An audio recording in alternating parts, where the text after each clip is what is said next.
94 মিটারের বেশি হলেই বাংলাদেশে পানি প্রবেশ করবে বলে জানিয়েছে ত্রিপুরা সরকার।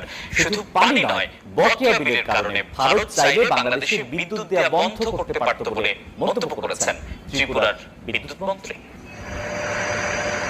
24 ঘন্টায় ভারতের ত্রিপুরার দক্ষিণাঞ্চলে সর্বোচ্চ বৃষ্টিপাত রেকর্ড করা হয়েছে প্রায় 500 মিলিমিটার। রাজ্যের সবগুলো জেলায় পানি নিচে। গোমতী, দক্ষিণ ত্রিপুরা, উনাকোটি এবং পশ্চিম ত্রিপুরা ক্ষতিগ্রস্ত হয়েছে সবচেয়ে বেশি। তীব্র স্রোতের কারণে উদ্ধার কাজ চালানো কঠিন হয়ে পড়েছে।